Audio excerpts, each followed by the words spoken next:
In the vast expanse of Wyoming's Teardrop Valley, where the wind carries whispers of fortunes made and lost, a desperate man made a choice that would alter the course of his life forever.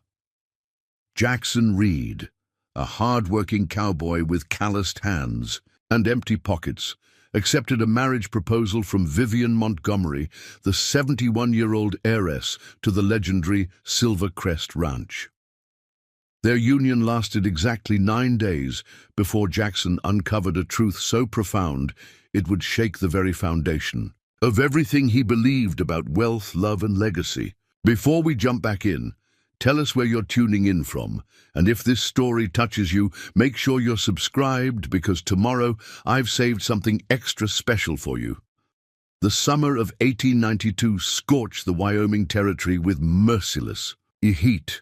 Dust devils danced across the plains of Teardrop Valley, where Jackson Reed pushed his weathered Stetson back and wiped sweat from his brow. At 32, his face already carried the deep lines of a man who'd spent too many years squinting into harsh sunlight, chasing dreams that seemed to evaporate like morning dew. Jackson wasn't born to poverty. His father, Thomas Reed, had once owned a modest but profitable ranch just east of Willow Creek.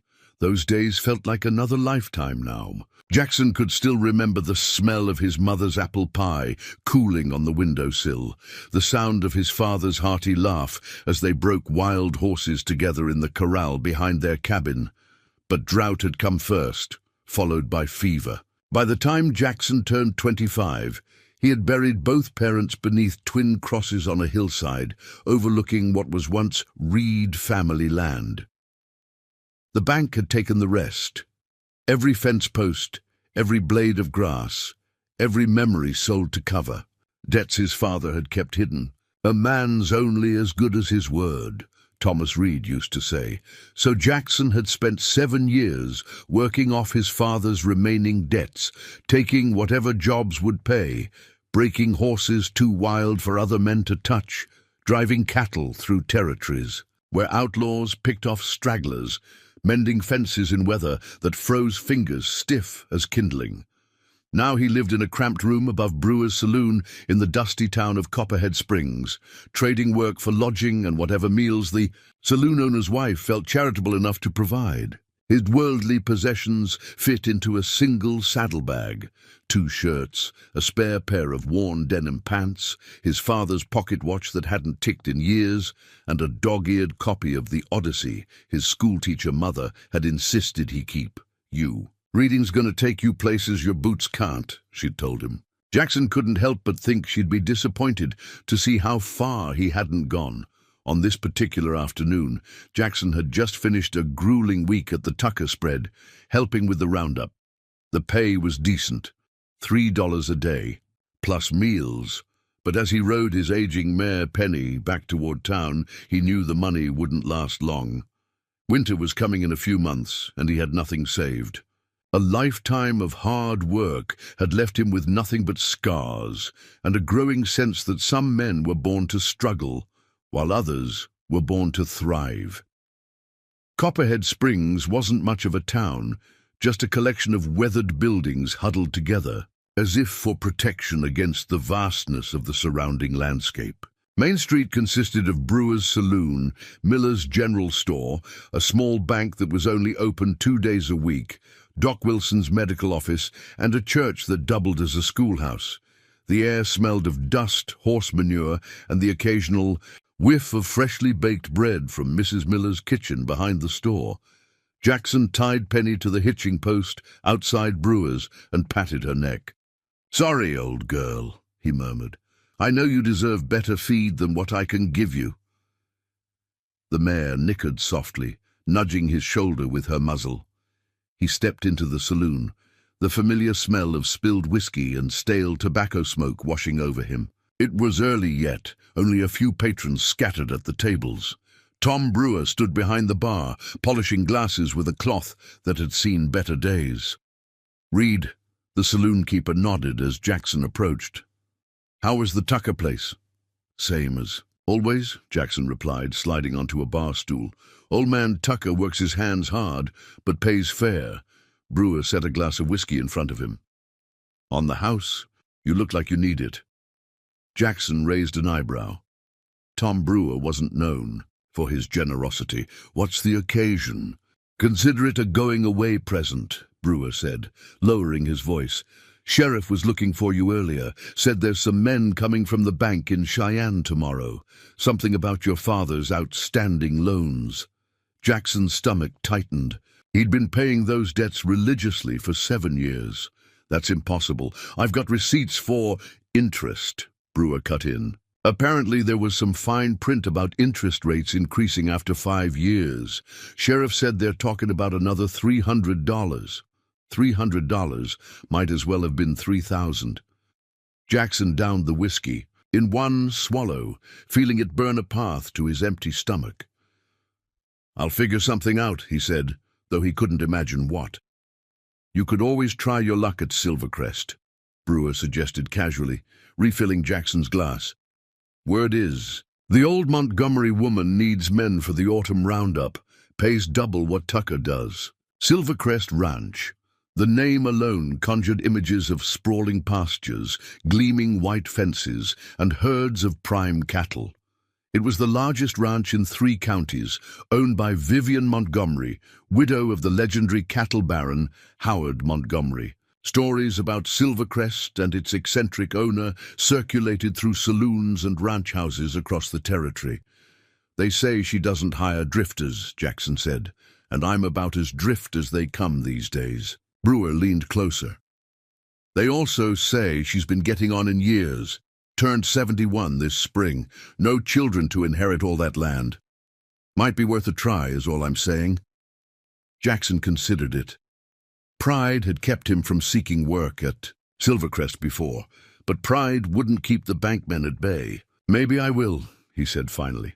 The next morning, Jackson rose before dawn. He dressed in his cleanest shirt, which wasn't saying much, and brushed the dust from his coat as best he could. He'd polished his boots with a bit of bacon grease the night before, and while they weren't fancy, at least they didn't look like he'd just walked through a cattle yard. Penny seemed to sense the importance of their journey. She carried herself with as much dignity as an aging mare could muster as they made their way out of town, heading northwest towards Silvercrest. The landscape changed gradually as they rode. The sparse, hardy grasses of the valley gave way to richer pasture land. Streams cut through the terrain, lined with cottonwoods and willows that offered blessed shade. In the distance, the teardrop mountains rose like sleeping giants, their peaks already dusted with early snow. It was nearly noon when Jackson caught his first glimpse of Silvercrest Ranch. The main house stood proudly on a gentle rise, a massive, 2-story structure built of stone and timber with a wide veranda wrapping around 3 sides.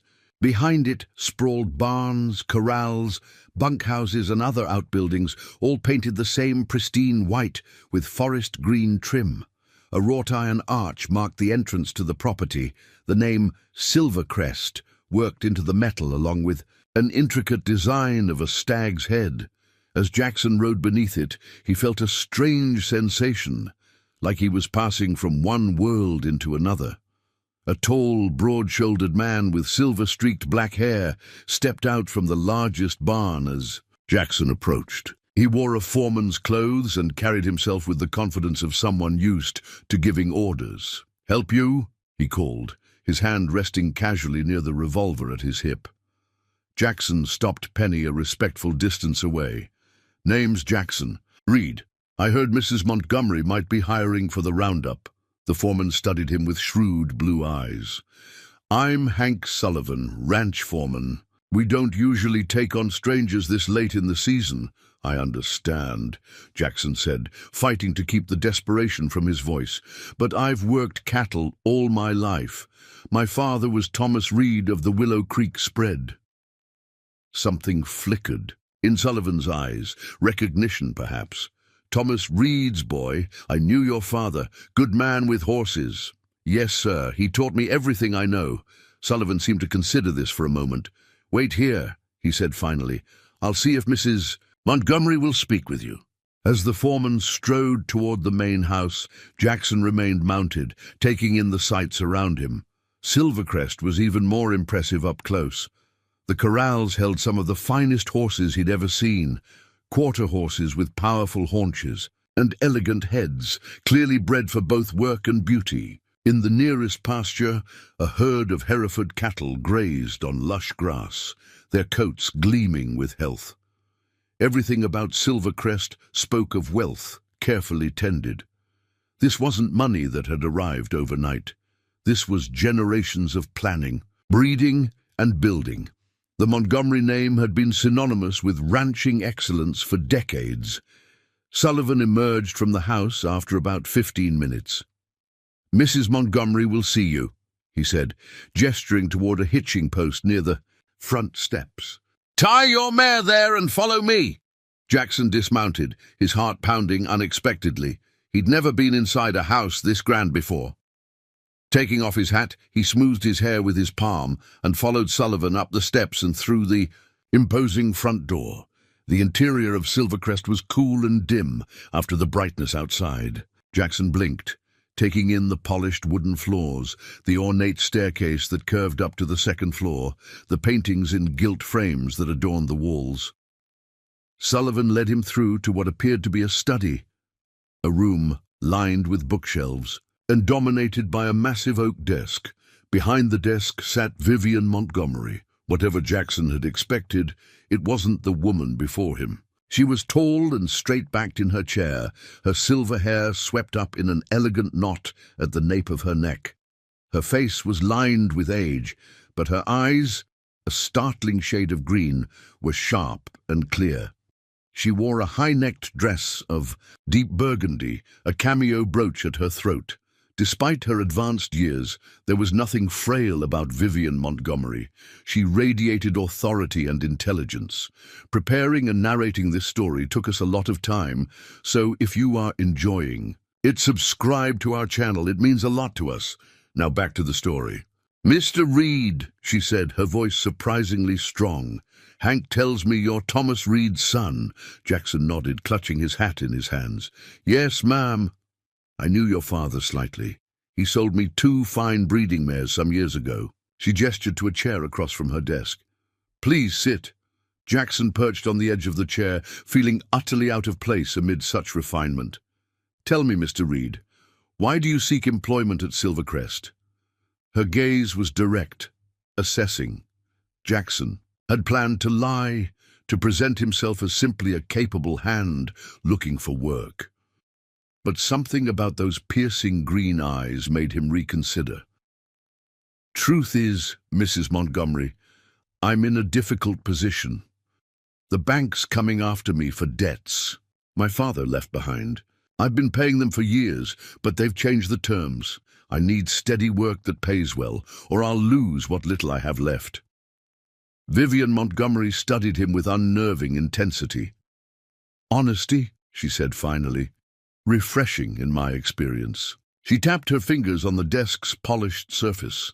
"How old are you, Mr. Reed?" 32, ma'am, and never married." The question caught him off guard. "No, ma'am, never seemed to find the time or the right woman." She nodded, as if he'd confirmed something she already knew. "I'll be direct, Mr. Reed. I didn't bring you in here to discuss ranch work, though. I have no doubt you're capable. I have a proposition of an entirely different nature." Jackson's confusion must have shown on his face. "I'm 71 years old," Mrs. Montgomery continued. "I have no children, no close relatives. Silvercrest has been in my late husband's family for 3 generations, and I've managed it alone since Howard's passing 15 years ago. I've built it into one of the most successful ranching operations in the territory." She rose from her chair and moved to the window, looking out over her domain. "But I'm not immortal, Mr. Reed. My time is drawing shorter, and I refuse to see vultures descend upon what I've built the moment I'm in the ground." She turned back to face him. "I need a husband, someone who can learn to manage Silvercrest under my guidance and inherit it legally when I'm gone." Someone with ranching knowledge but no fortune of his own. Someone honest, hard-working, and without complications. Jackson sat in stunned silence, certain he'd misunderstood. In exchange, she continued, your debts would be settled immediately. You would have a comfortable home, a position of respect, and eventually one of the largest cattle operations in Wyoming. I require only 3 things: loyalty, discretion, and patience. Mrs. Montgomery, Jackson began, finding his voice at last, I'm not sure I understand what you're suggesting. Marriage, Mr. Reed. A business arrangement, nothing more. You would be my husband in name and legal standing only. We would maintain separate quarters and separate lives within these walls. After an appropriate period of mourning following my death, you would be free to marry again, if you wish, though Silvercrest must remain intact. Jackson's mind raced. The proposition was outlandish, almost unbelievable. And yet, the cold logic of it was undeniable. Mrs. Montgomery needed an heir. He needed financial salvation. Why me? He asked finally. You could choose anyone. Her smile was slight, but genuine. Not just anyone, Mr. Reed. I need someone who understands ranching, but isn't already established. Someone young enough to outlive me by many years, but old enough to be taken seriously. Someone who values honest work over shortcuts. She paused. And frankly, someone desperate enough to accept such an unusual proposal. The blunt assessment stung, but Jackson couldn't deny its accuracy. And if I refuse, then you ride back to town with my best wishes and never speak of this conversation. To another soul, she said simply. I'll find someone else. There are plenty of men in similar straits. Jackson stared down at his worn hat, turning it slowly in his hands. The choice before him seemed impossible, and yet, wasn't it merely a different kind of work contract? He'd sold his labor, his skills, even pieces of his pride over the years. Was this so different? I would need time to consider, he said finally. You have until sunset, Mrs. Montgomery replied. The bankmen will be in Copperhead Springs tomorrow, I believe. Of course she knew about that. Nothing seemed to escape Vivian Montgomery's notice. Hank will show you around the property while you think, she continued. I believe in informed decisions, Mr. Reed. As if on cue, Sullivan appeared at the study door. Ma'am, please give Mr. Reed a complete tour of Silvercrest, she instructed. He has a decision to make. As Jackson rose to follow the foreman, Mrs.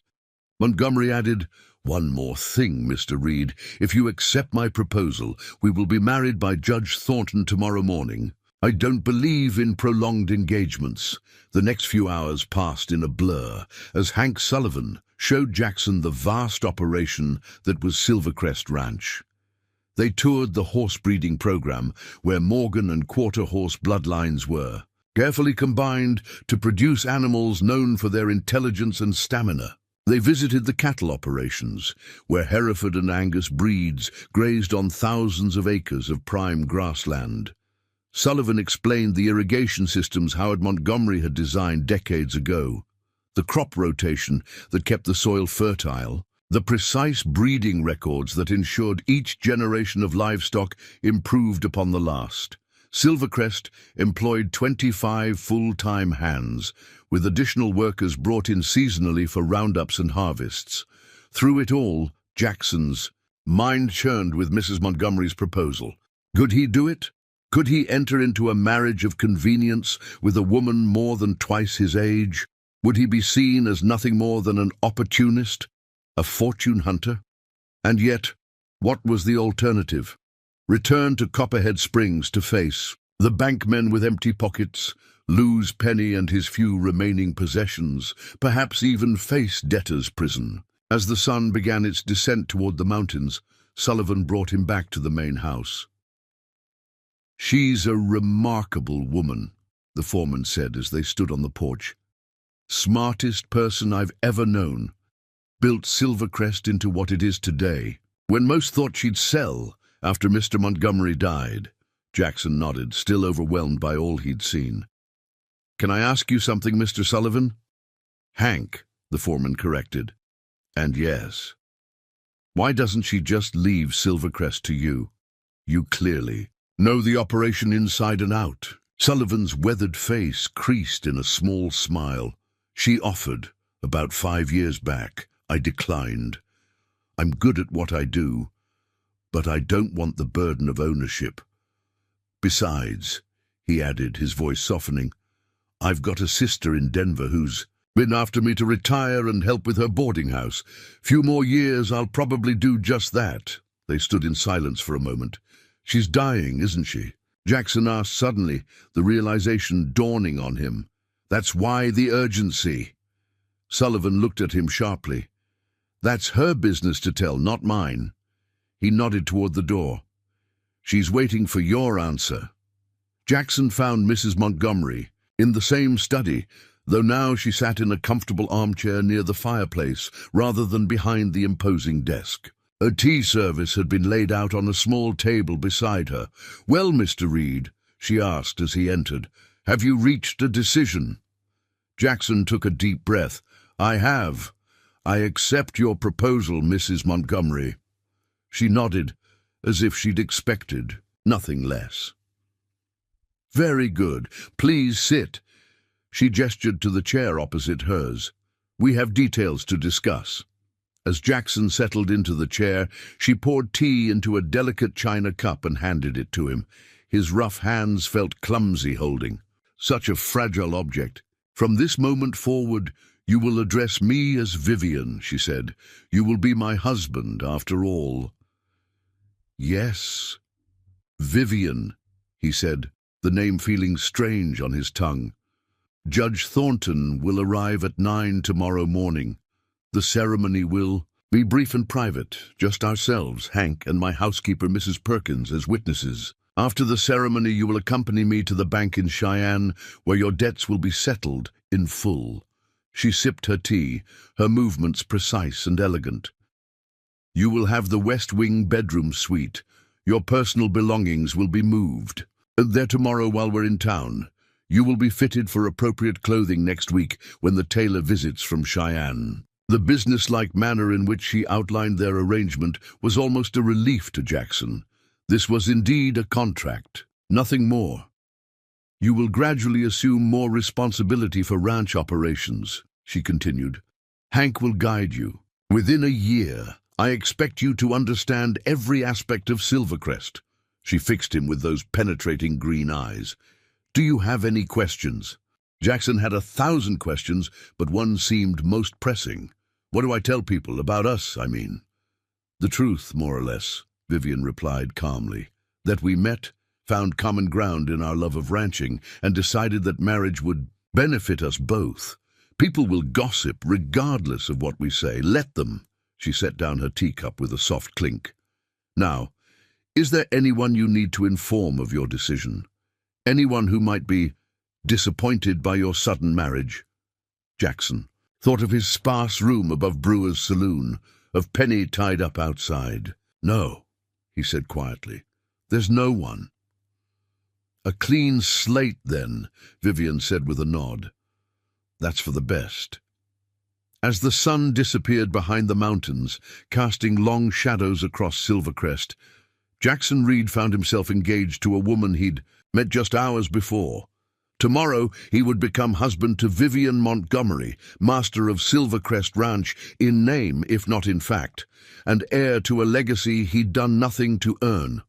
What exactly had he agreed to?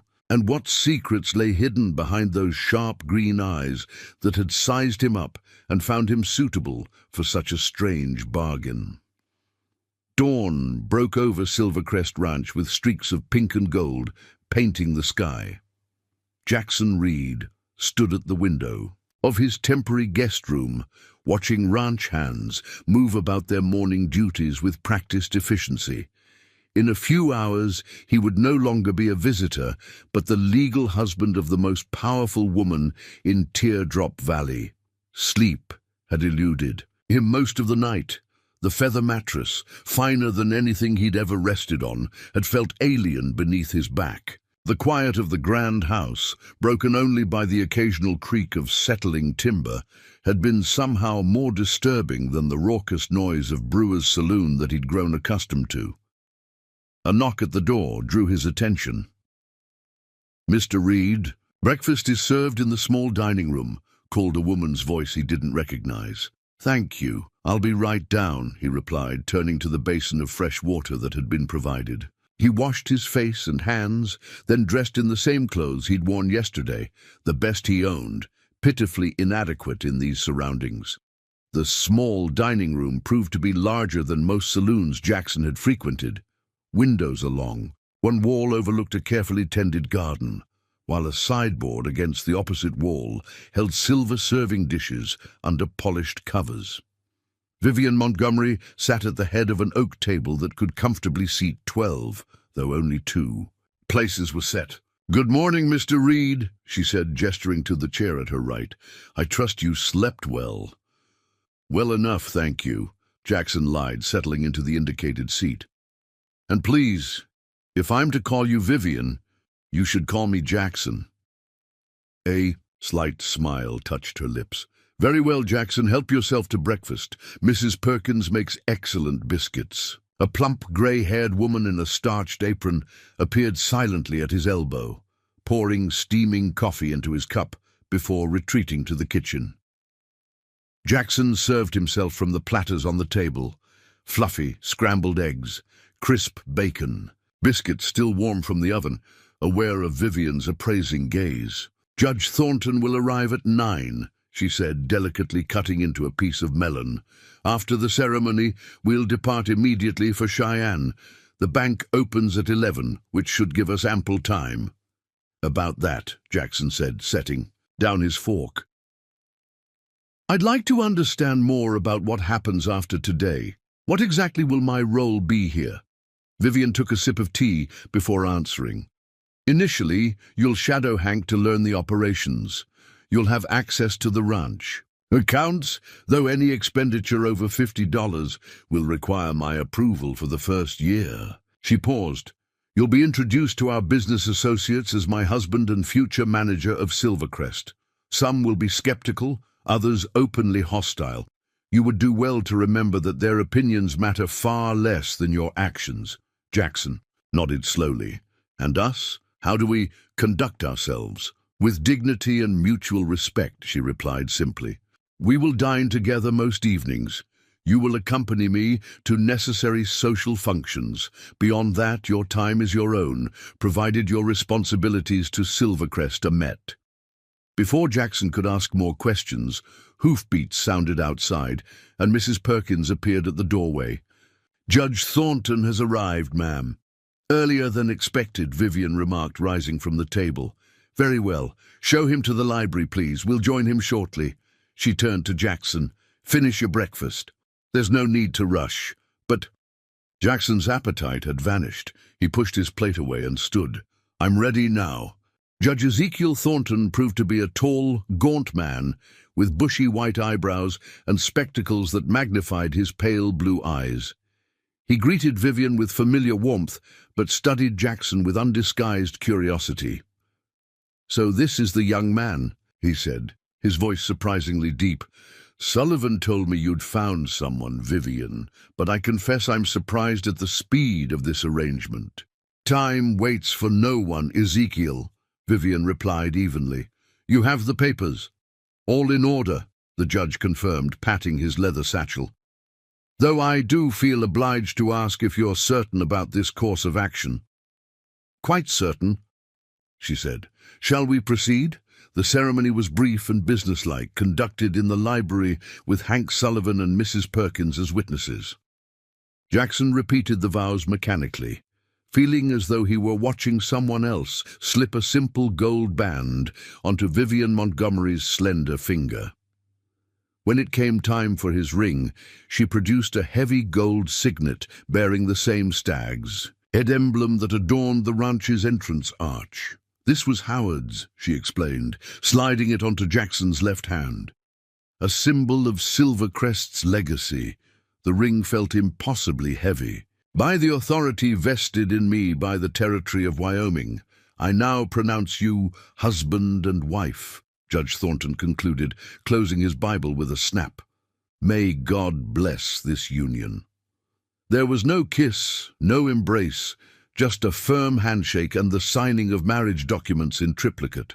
1 hour after Judge Thornton's arrival, Jackson Reed had become Jackson Montgomery, husband to the wealthiest woman in 3 counties.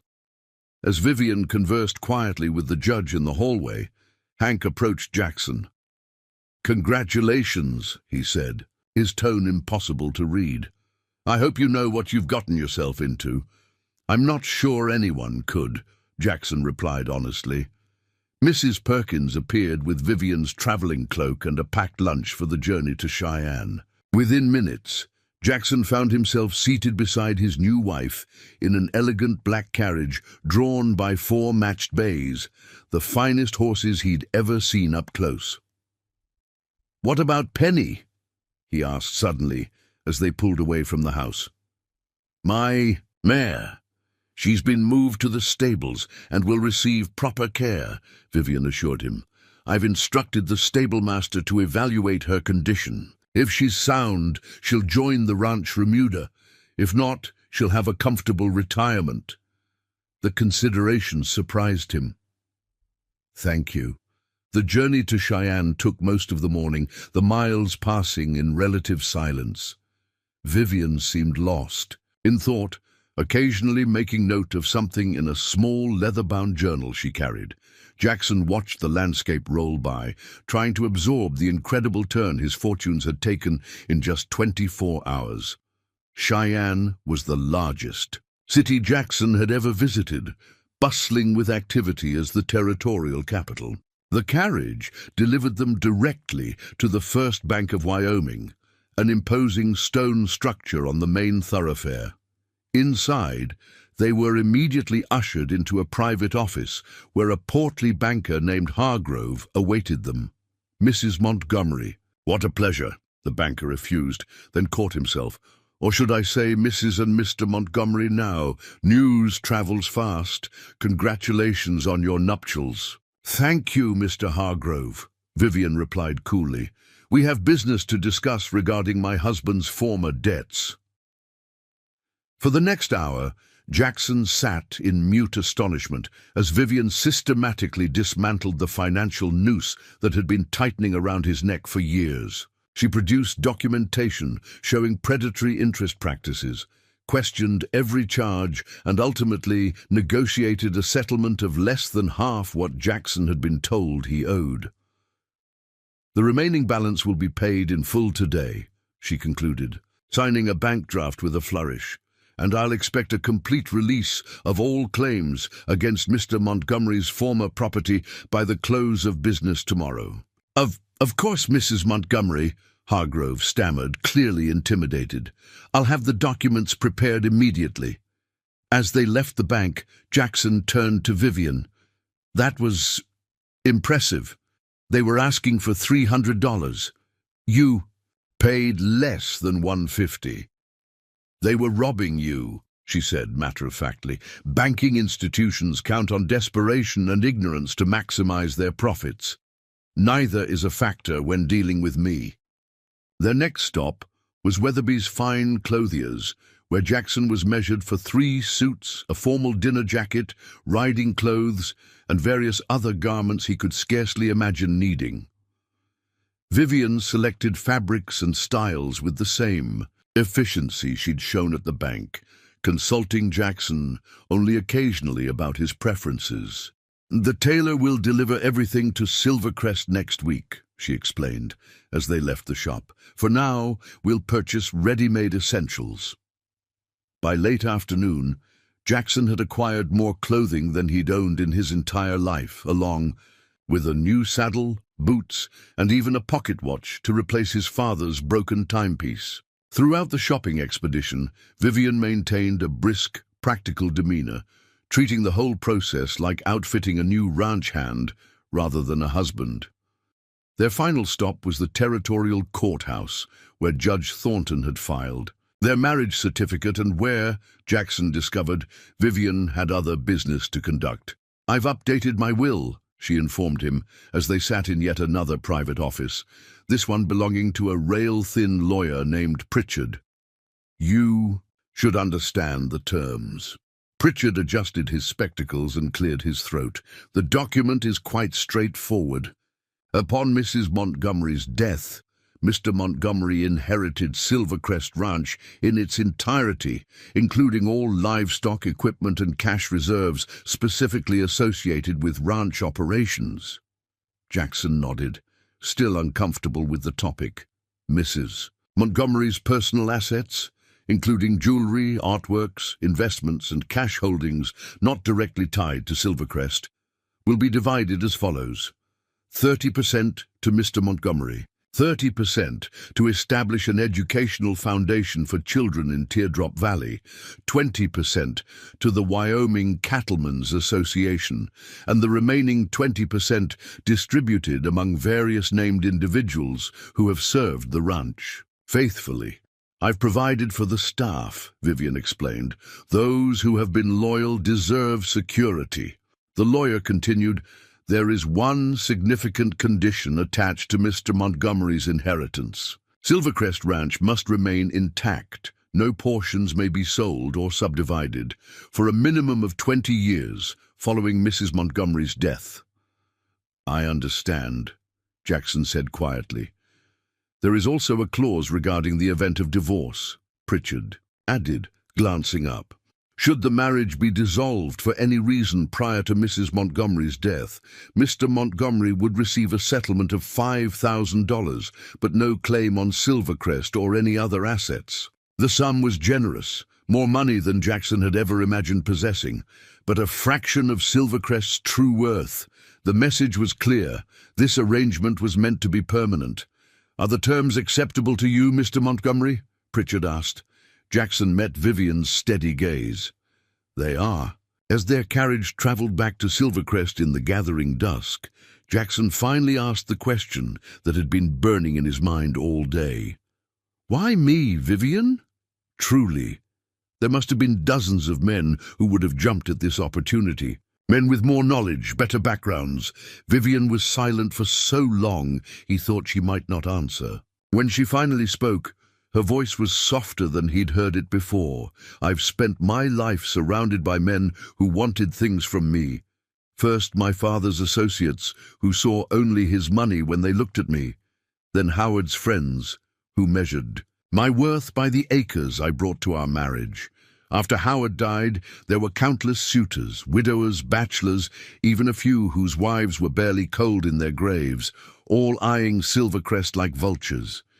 She turned to look out the carriage window at the darkening landscape. "You needed what I offered, yes. But when I mentioned Silvercrest's legacy this morning, I saw something in your eyes beyond greed. You understood that some things have value beyond their price." The carriage rolled through Silvercrest's impressive gates just as the last light faded from the sky. Lanterns had been lit along the drive, guiding them to the main house where Hank Sullivan waited on the porch. "Everything go as planned?" he asked as he handed Vivian down from the carriage. "Without a hitch," she confirmed. "Please show Jackson to his quarters. I imagine he'd like to settle in." "Actually," Jackson said, "I'd prefer to check on Penny first, if that's all right." Something that might have been approval flickered in Vivian's eyes. "Of course, Hank, the stables first, then Mr. Montgomery's quarters." She turned to Jackson. "Dinner is at 7. Mrs. Perkins will show you to the dining room." With that, she ascended the porch steps and disappeared into the house, leaving Jackson to follow Hank toward the stables. "How was Cheyenne?" the foreman asked as they walked. "Educational," Jackson replied.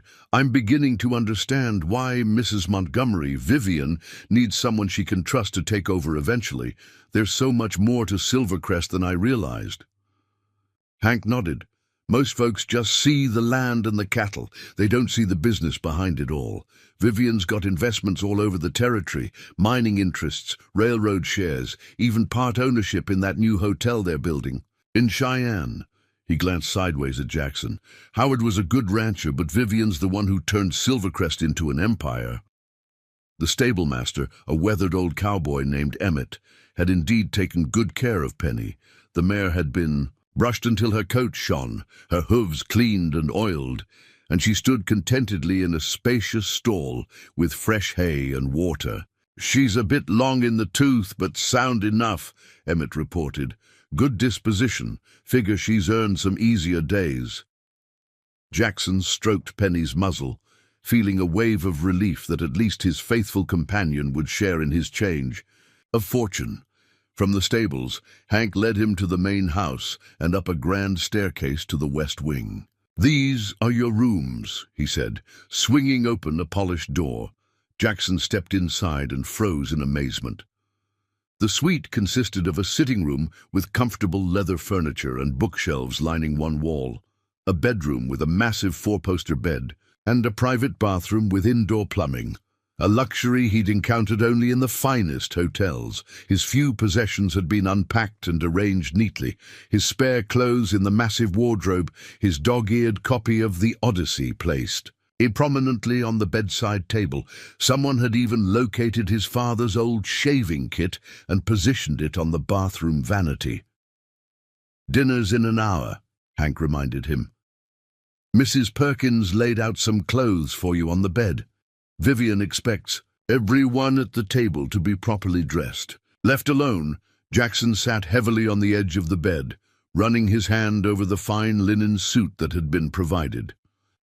Just yesterday, he'd been a debt-ridden cowboy sleeping in a rented room above a saloon. Today, he was master of Silvercrest Ranch, in name if not in fact, with fine clothes, a suite of rooms larger than his father's entire cabin, and a wife he barely knew. What had he gotten himself into? And more importantly, what secrets lay beneath the surface of this strange arrangement that had transformed his life so completely in the span of a single day? As he dressed for dinner in his borrowed finery, Jackson couldn't shake the feeling that he'd stepped into a story far more complex than the simple business transaction Vivian had described. There were currents here he didn't understand, histories he couldn't guess at, and somewhere in the shadows of Silvercrest's grandeur lurked the real reason Vivian Montgomery, a woman who clearly needed no one, had chosen him to bear her name and inherit her legacy. The first days of Jackson's new life at Silvercrest passed in a whirlwind of introductions and discoveries. Each morning he rose at dawn to join Hank Sullivan for a tour of different aspects of the ranch operations. They inspected the northern pastures where the prize breeding stock grazed, examined the irrigation systems that kept Silvercrest green even in drought years, and visited the remote line cabins where cowboys stayed during cattle drives. "Mrs. Montgomery insists on knowing every inch of her property," Hank explained as they rode along a fence line on Jackson's third day. "Expects the same from anyone who calls themselves a Silvercrest man." Jackson nodded, taking in the vast sweep of land that stretched to the horizon. "How many acres total?" "Close to 20,000, Hank replied.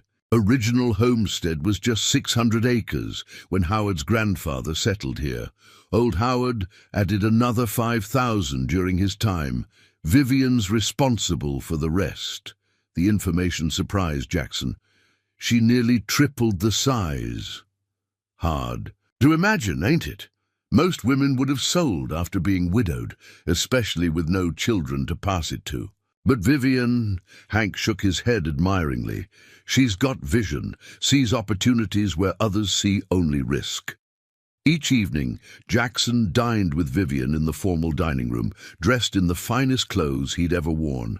Their conversations were polite but distant, focused primarily on ranch business, cattle prices, breeding programs, weather patterns that might affect the autumn roundup. She never inquired about his past beyond what she already knew, and he didn't volunteer information. It was a strange existence, being husband to a woman who remained essentially a stranger. They occupied the same house but lived separate lives, crossing paths only at scheduled intervals. Jackson's suite of rooms in the West Wing was a comfortable sanctuary, but he often felt like an intruder in the grand house, mindful of his footsteps on the polished floors, careful not to disturb the delicate balance that governed Silvercrest. On the morning.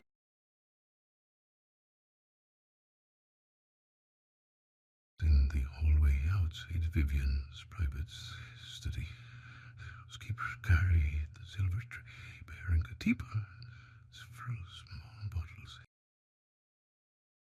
He asked.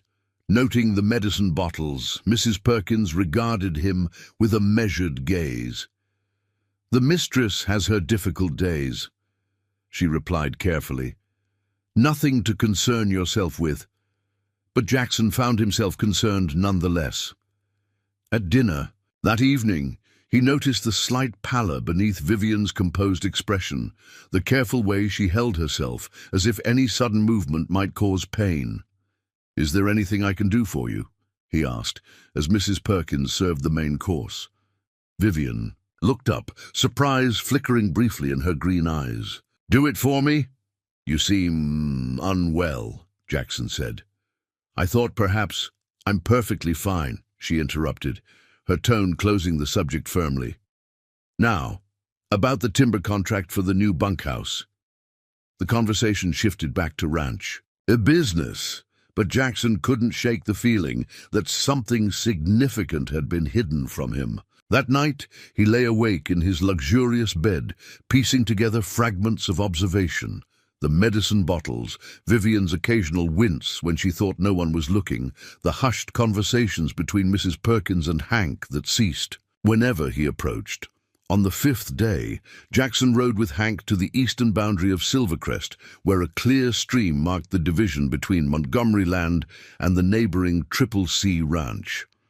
"Used to be bad blood between Silvercrest and the Crawfords," Hank explained, as they dismounted to water their horses. "Old Howard and Patrick Crawford were rivals from way back, fought over water rights, grazing permits, even the affections of a certain school teacher back in the day."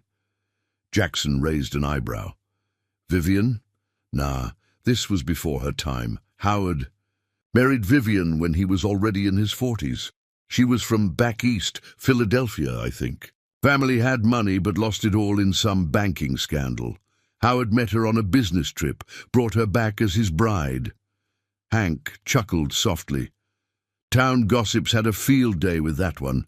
Young Eastern society lady marrying a rough-hewn rancher, 20 years her senior."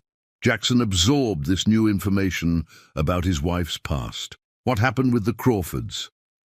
After Howard died, things got worse before they got better. Patrick Crawford tried to buy pieces of Silvercrest, thinking Vivian wouldn't be able to manage on her own. When she refused, he made life difficult, diverted water, stirred up trouble with the Cattlemen's Association. Hank's expression darkened. Then about 6 years ago, Triple C fell on hard times. Bad investments, from what I heard. Patrick Crawford took ill, and his son Garrett took over. And the feud.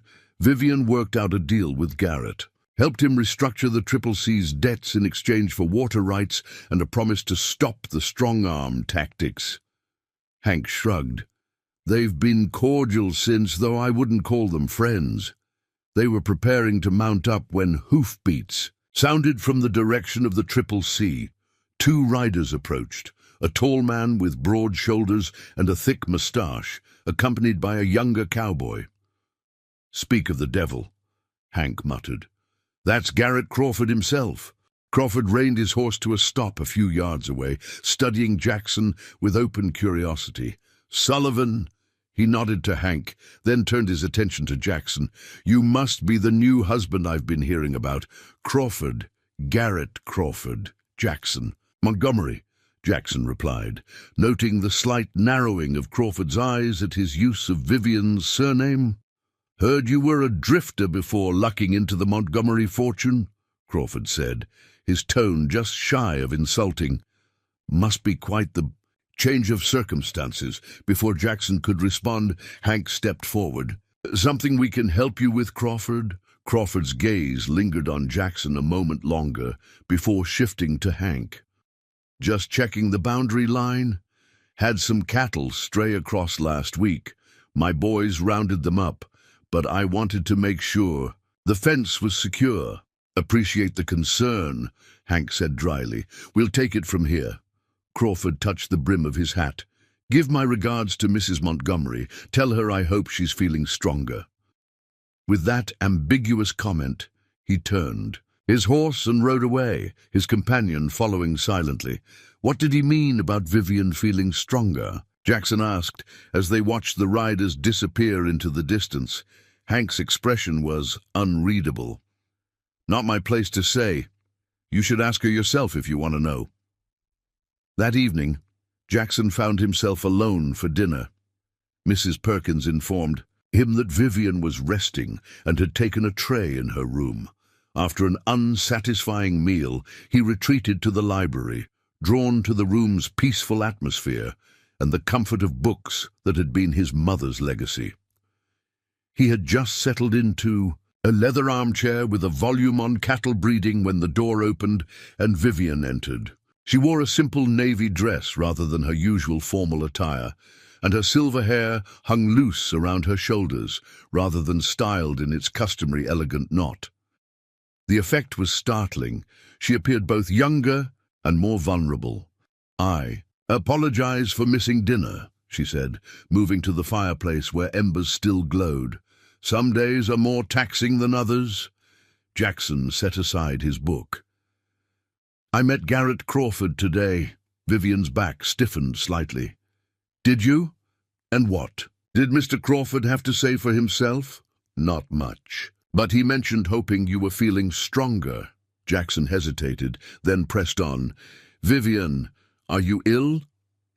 For a long moment, she gazed into the fire, her profile etched against the soft light. Jackson thought she might refuse to answer, as she had before, but finally she turned to face him. I'm dying, Jackson, she said simply. Dr. Stevens gives me perhaps a year, though I suspect he's being generous. The blunt statement struck Jackson like a physical blow. Despite his suspicions, hearing the truth so plainly stated was jarring. What is it? Cancer, she replied, the word falling between them like a stone. It began in my breast and has spread to my bones, hence the occasional discomfort you've likely noticed. Is there no treatment? Perhaps doctors in Denver or even back east? I've consulted specialists from as far as Boston, she interrupted. The consensus is unanimous. At my age, aggressive treatments would only diminish what quality of life remains to me. She moved to sit in the chair opposite him. This is why our arrangement was necessary. I needed to secure Silvercrest's future before time ran out. Jackson felt a surge of conflicting emotions. Pity, respect, and a strange sense of betrayal that she hadn't trusted him with this information sooner. You should have told me. Would it have changed your decision? No, he admitted after a moment's reflection. But secrets make for poor foundations, especially in business arrangements. A ghost of a smile touched her lips. A fair point. Very well, no more secrets between us. Ask what you will. Jackson considered carefully. Crawford seemed to know about your condition. Garrett's wife, Rebecca, is Dr. Stevens' niece, Vivian explained. Small communities have few secrets, even between rival ranching families. And the staff, do they know? Hank and Mrs. Perkins? Yes, the others suspect, I imagine, but nothing has been said explicitly. She folded her hands in her lap, the wedding ring gleaming in the firelight. I don't want pity, Jackson. I've lived a full life, accomplished what I set out to do. All that remains is to ensure Silvercrest continues to thrive after I'm gone. Jackson nodded slowly, understanding more clearly now the urgency behind their hasty marriage and her methodical approach to teaching him about the ranch. What can I do? Learn quickly, she replied. Silvercrest isn't just acres and cattle, it's people, traditions, responsibilities. I need to know you can shoulder the weight of it all. I'll do my best, he promised. though the enormity of what she was asking settled like a heavy mantle across his shoulders. "That's all any of us can do," she said softly, rising from her chair. "Now, if you'll excuse me, I find I'm quite tired. Good night, Jackson." "Good night, Vivian," he replied, watching as she moved toward the door with the same dignified grace she brought to everything. At the threshold she paused. "There's a dinner next week at the governor's residence in Cheyenne. I've accepted the invitation for both of us. It will be your first public appearance as my husband." "I'll be ready," Jackson assured her, though the prospect of mingling with territorial dignitaries filled him with dread. After Vivian departed, Jackson remained in the library for a long time, staring into the dying fire and contemplating the strange twist of fate that had brought him here. In less than a week, he had gained a wife, a fortune, and the knowledge that both came with an expiration date. The next morning it dawned crisp and clear. Jackson rose before sunrise, dressed in the riding clothes that had been provided for him, and made his way to the stables. He found Penny in her stall, looking healthier than she had in years thanks to regular grooming and proper feed.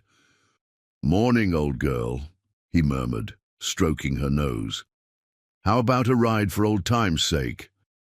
He saddled her himself, despite the stable, Hen's offer of assistance, and rode out as the first light of day bathed Silvercrest in golden hues. Without any conscious destination in mind, he found himself following a narrow trail that wound into the foothills east of the main house. After about an hour's ride, he created a small rise and discovered a sight that took his breath away. Below him spread a hidden valley, carpeted in wildflowers and bisected by a crystal-clear stream. At the far end stood a small cabin, its chimney sending a thin spiral of smoke into the morning air.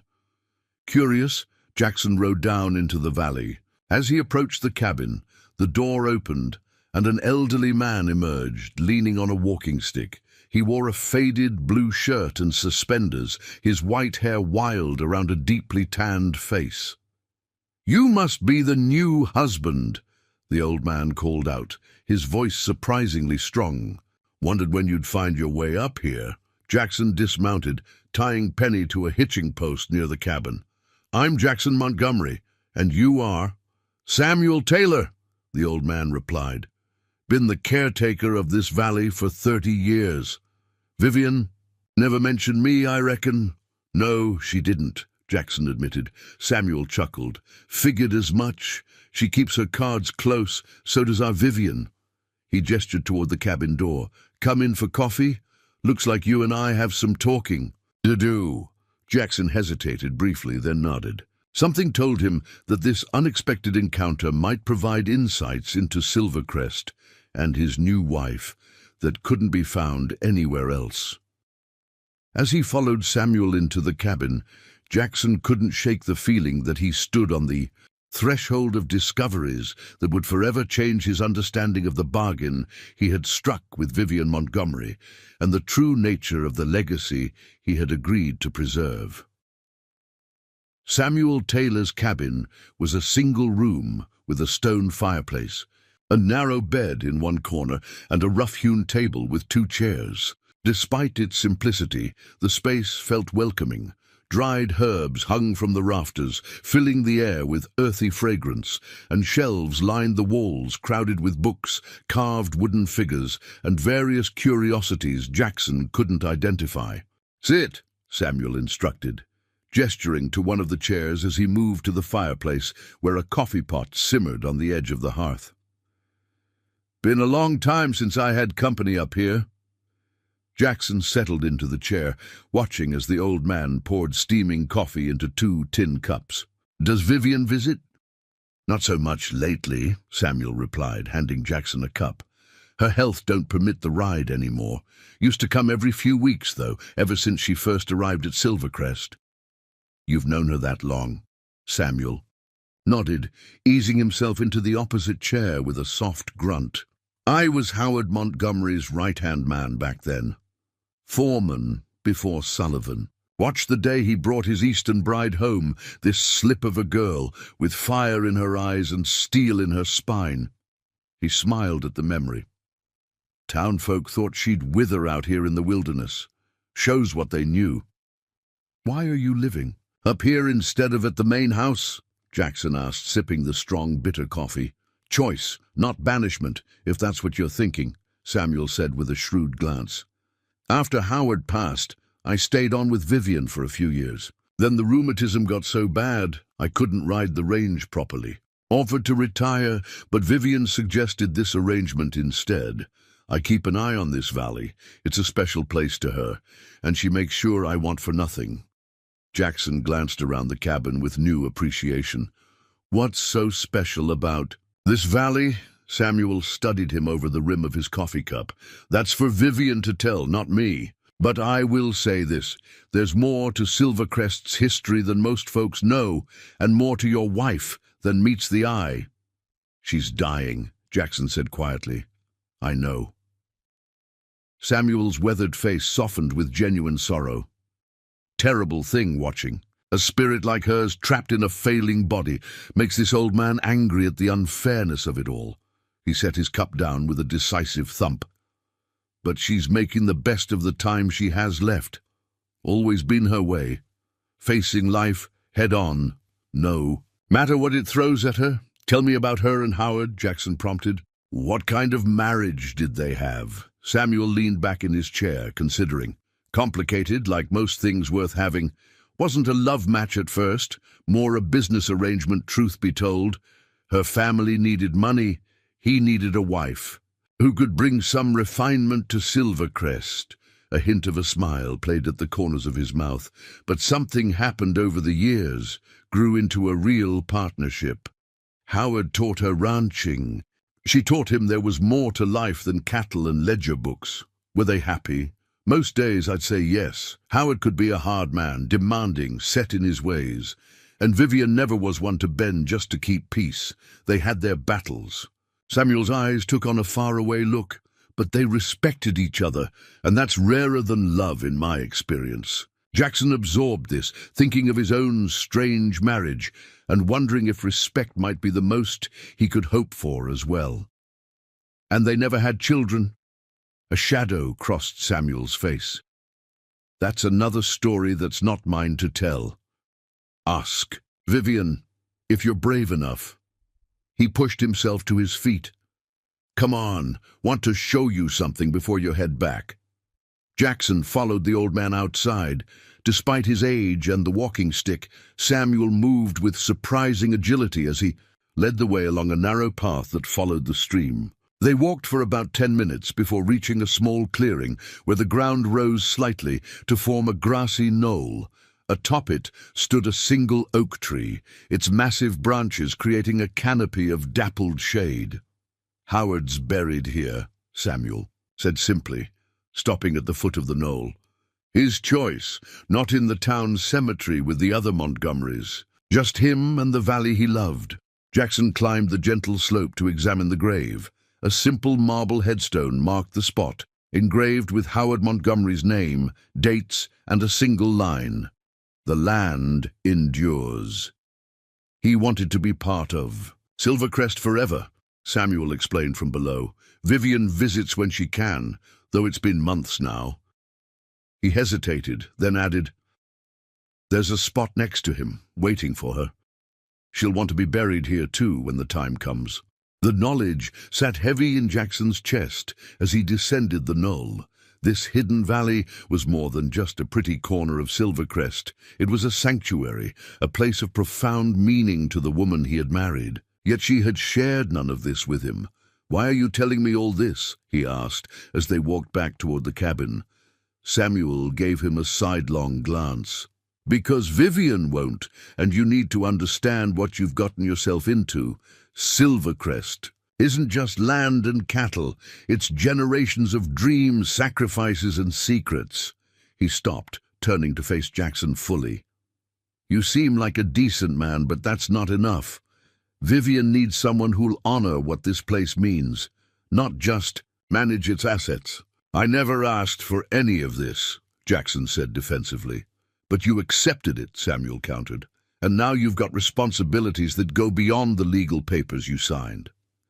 His expression softened slightly. Look, son, I've known Vivian Montgomery for over 30 years. She doesn't make mistakes in judgment. If she chose you, she saw something worth believing in. They reached the cabin, and Jackson untied Penny from the hitching post. "Thank you for the coffee," he said, mounting his horse, "and the history lesson." Samuel nodded. "Come back any time. Get lonely up here, and I've got plenty more stories to tell." As Jackson turned Penny toward the trail, the old man called after him. "Check the East Wing study. Bottom drawer of the map cabinet. Might find some answers there." The cryptic suggestion echoed in Jackson's mind as he rode back to the main house. The morning had grown warm, but he barely noticed the heat, his thoughts consumed by all he had learned. By the time he reached the stables, a plan had formed in his mind. After leaving Penny in the care of a stable hand, Jackson made his way to the east wing of the house. Unlike the west wing where his quarters were located, this section felt older, less frequently used. The study Samuel had mentioned proved to be a small room lined with cabinets and drawers, clearly a workspace for managing the ranch's extensive property. The map cabinet stood against the far wall, a massive oak piece with dozens of shallow drawers. Jackson hesitated only briefly before pulling open the bottom one. Inside lay several rolled parchments, yellowed with age. He lifted them out carefully, spreading one across the room's central table. It was a survey map dated 1862, showing the original boundaries of what would become Silvercrest Ranch. Penciled notations marked water sources, elevations, and soil types. Nothing seemed particularly revealing. He examined the second roll, another map, this one from 1875, showing the expanded property after Howard Montgomery's early acquisitions. The third roll contained not a map, but a collection of documents bound with faded blue ribbon. Jackson untied it carefully, spreading the papers on the table. The first was a deed of sale for a parcel of land that included the hidden valley he had visited that morning. But it was the name of the seller that caught his attention. Taylor. Samuel Taylor. The pieces clicked into place. The valley hadn't originally been part of Silvercrest. It had belonged to Samuel Taylor or his family. But why would the former foreman sell his land only to continue living on it as a caretaker? Jackson flipped through the remaining documents, legal correspondences, bank drafts, and finally a handwritten letter addressed to Howard Montgomery. The faded ink was difficult to read in places, but the content sent a chill down Jackson's spine. "Howard, the arrangement stands as discussed. The valley and all rights to it transfer to you legally and completely. In return, I accept your assurance that the truth of what happened there will remain between us. Your wife need never know the full extent of your involvement nor the sacrifice. That allows her peace of mind today. Let us both find what redemption we can in the years ahead." Samuel Taylor Jackson stared at the cryptic message, trying to decipher its meaning. What truth was Samuel referring to? What involvement? And how did it connect to Vivian? The sound of the door opening startled him. He looked up to find Hank Sullivan watching him from the threshold, expression unreadable. "Finding anything interesting?" the foreman asked mildly, though his eyes were sharp as he took in the scattered documents. Jackson decided honesty was his best option. "I met Samuel Taylor this morning. He suggested I might find some answers here." "Old Samuel's been talking." "Has he?" Hank entered the room, closing the door behind him. Typical. Man never could mind his own business. He glanced at the letter still in Jackson's hand. "You understand what you're reading there?" "Not entirely," Jackson admitted. "But it seems Howard Montgomery and Samuel had some sort of agreement involving that valley, something they kept from Vivian." Hank sighed heavily, lowering himself into a chair across from Jackson. "It's not my story to tell, but since you're already digging—" He rubbed a hand across his jaw. "That valley was where Vivian lost her baby. The statement hung in the air between them, stark and devastating. She was about 5 months along, Hank continued quietly. Their only child. She'd gone riding despite Howard's objections, always was stubborn that way. Horse spooked her, threw her. Samuel found her, brought her back to the main house, but it was too late. He nodded toward the documents. Afterward, Howard bought the valley from Samuel. Said he couldn't bear knowing someone else might build there someday, change the place where his child's blood had soaked into the earth. Jackson felt a wave of sorrow for the woman he was just beginning to understand. Why keep Samuel on as a caretaker? Guilt, most likely, Hank replied. There were rumors back then, whispers that Samuel's teenage son might have been involved somehow. Nothing was ever proven, but the boy left town right after, never came back. He shrugged. Howard was a complicated man. Maybe keeping Samuel close was his way of keeping an eye on him, or maybe it was some kind of penance. Either way, that valley became sacred ground to both of them, and Vivian visits Howard's grave there, Jackson murmured, recalling Samuel's words. Every month for years, though less often now, with her health failing. Hank stood, gathering the scattered papers. She doesn't know about these letters or whatever arrangement Howard and Samuel made. Far as she's concerned, Howard bought that land as a gift for her, a private place for her grief. Should I tell her what I found? Hank considered the question seriously. What good would it do? Whatever secrets are buried in that valley have been there for decades. Let the dead keep their mysteries. He returned the documents to their ribbon binding and handed them to Jackson. But these are yours now or will be soon enough. What you do with them is your choice. Before Jackson could respond, a maid appeared at the door. Mr. Montgomery, Mrs. Montgomery is asking for you in the main parlor. The dressmaker has arrived for your final fittings for the governor's dinner.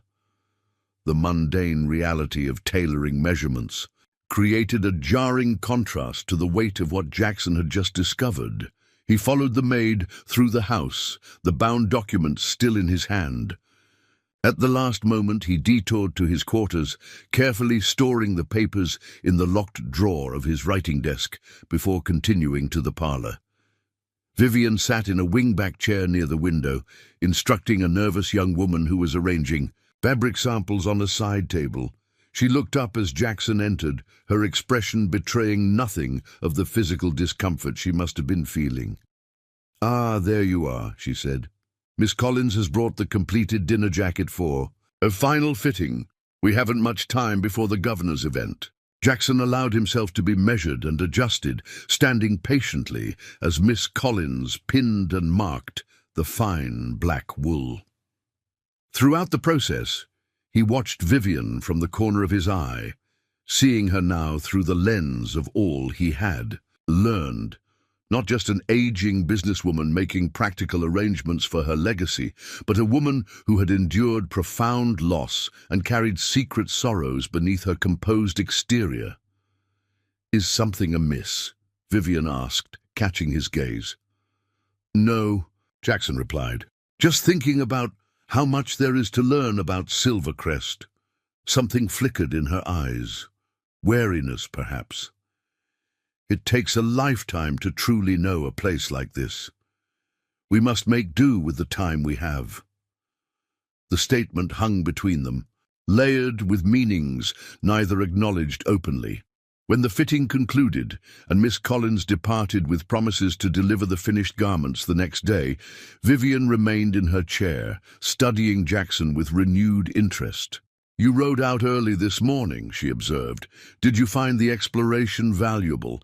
It was a perfect opening to mention his visit to Samuel, to ask about the valley and its significance.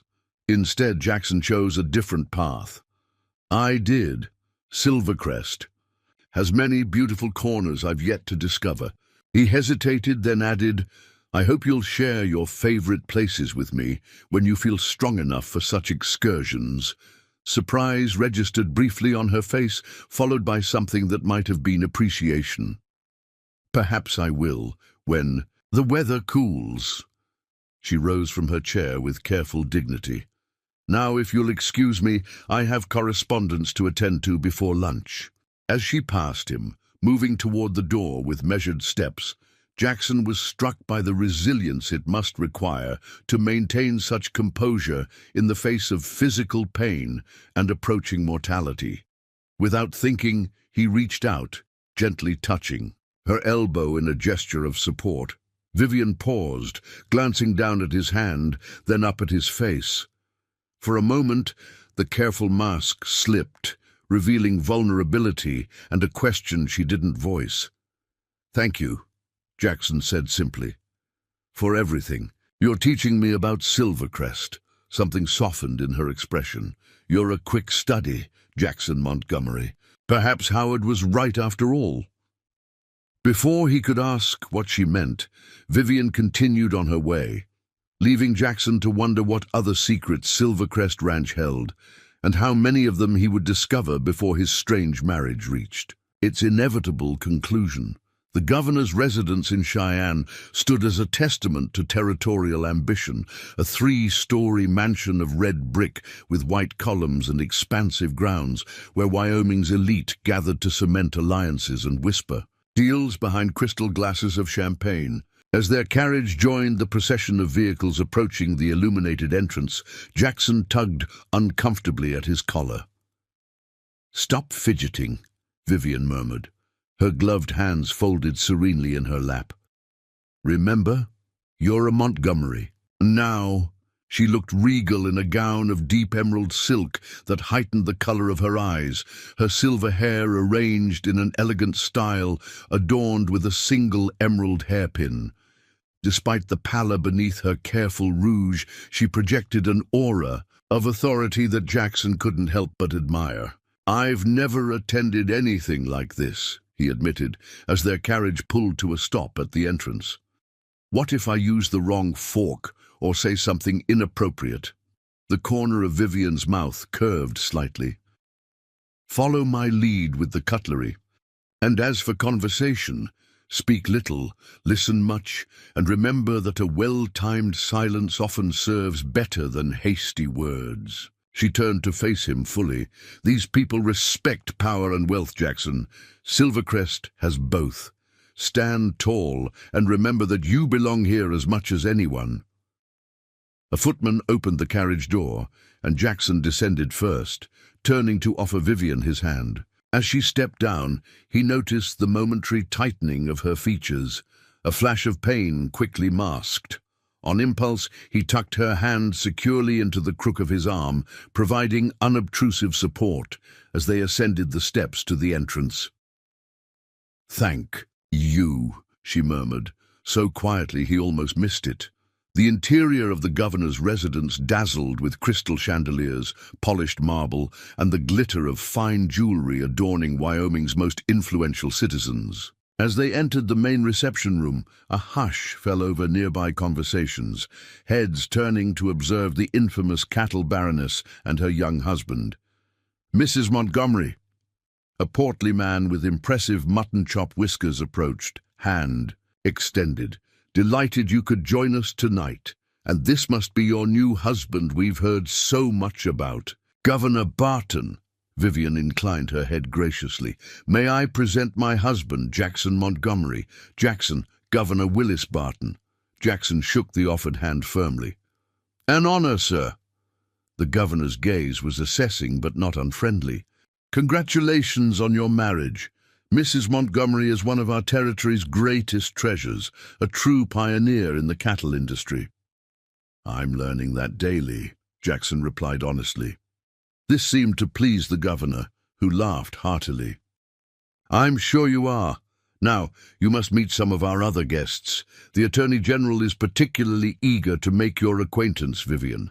Something about those water rights you've been negotiating with the Northern Pacific Railroad."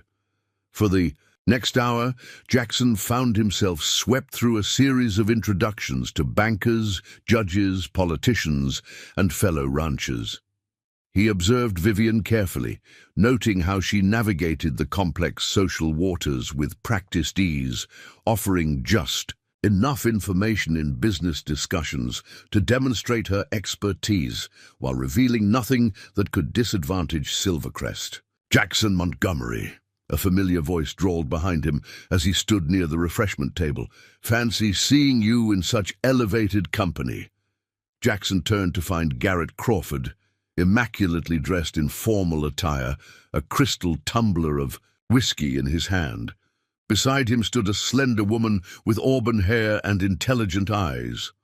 "Crawford," Jackson nodded politely. "I didn't realize you'd be here tonight.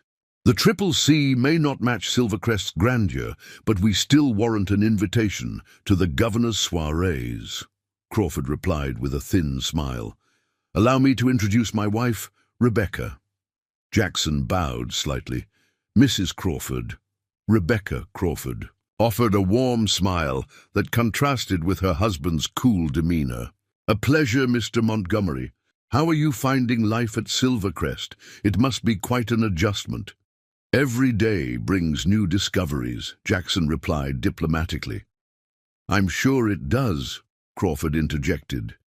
"Speaking of discoveries, I hear Samuel Taylor's been entertaining visitors lately. Interesting old fellow, isn't he? Full of historical insights." The pointed reference to Jackson's visit to the valley made it clear that little happened in Teardrop Valley without reaching Crawford's ears. Before Jackson could respond, Vivian appeared at his side, her hand settling lightly on his arm. "Mr. and Mrs. Crawford," she greeted them with perfect composure. "How lovely to see you both.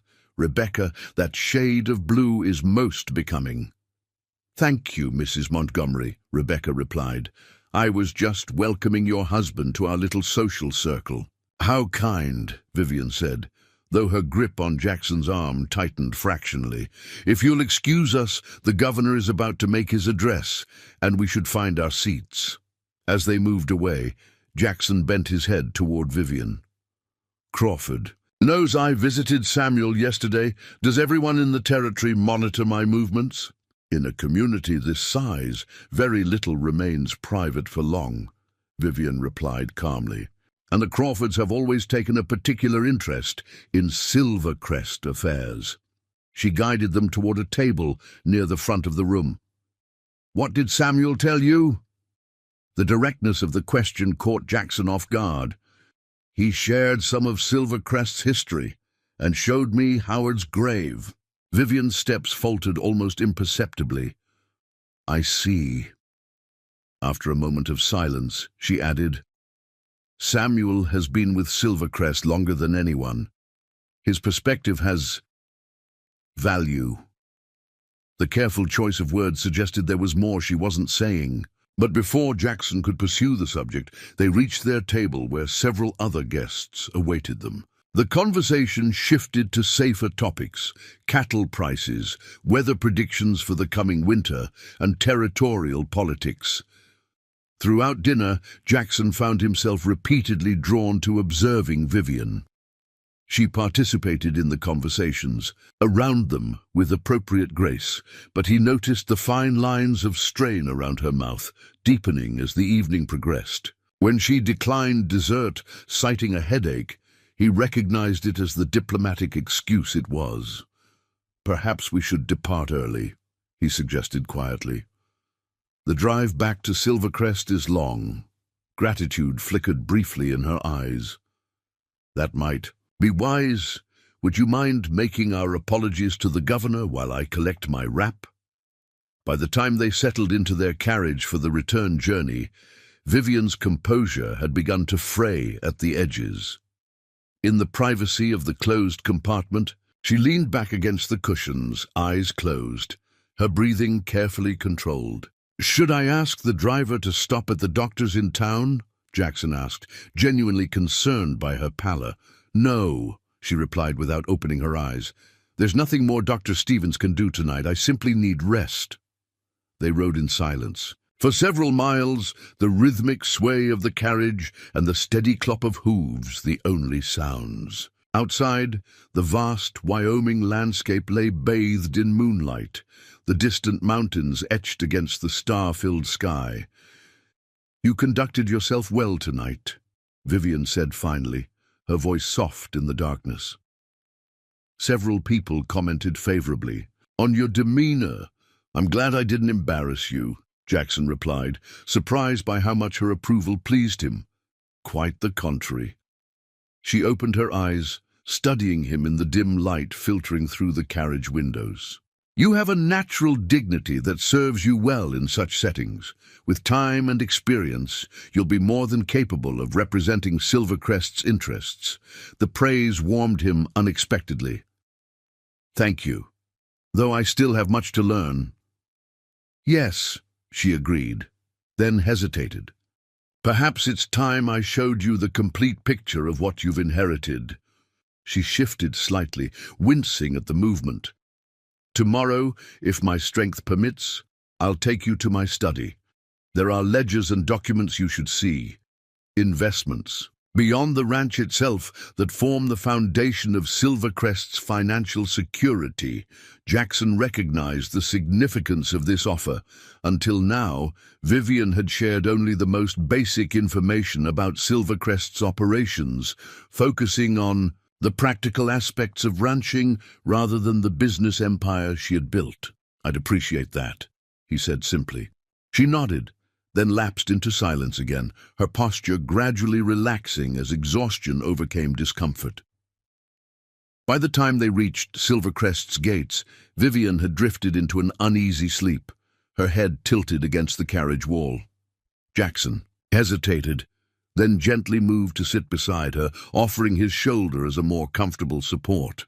In sleep, the lines of pain and determination that usually marked her face had softened, revealing glimpses of the younger woman she had once been. For the first time since their hasty marriage, he felt a surge of protectiveness that went beyond their business arrangement. When the carriage stopped at the main house, he didn't immediately wake her. Instead, he signaled the driver to wait, allowing Vivian a few more moments of rest before the effort of entering the house. "Vivian," he said softly when he could no longer delay. "We're home." Her eyes opened slowly, momentary confusion giving way to awareness of her position against his shoulder. Rather than pulling away abruptly, as he half expected, she straightened with deliberate calm. "Thank you," she said simply, "for your patience tonight."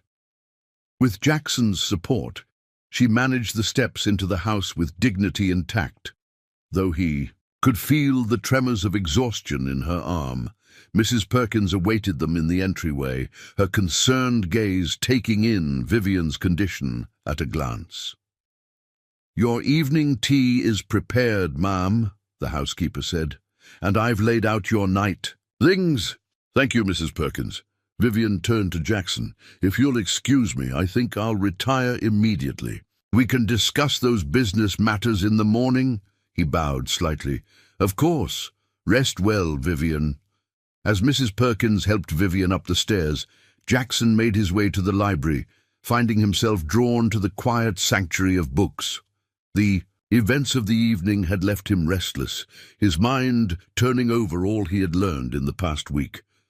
The sound of approaching footsteps roused him from his thoughts. Hank Sullivan appeared in the doorway, still dressed despite the late hour. "Though I heard the carriage return," the foreman said.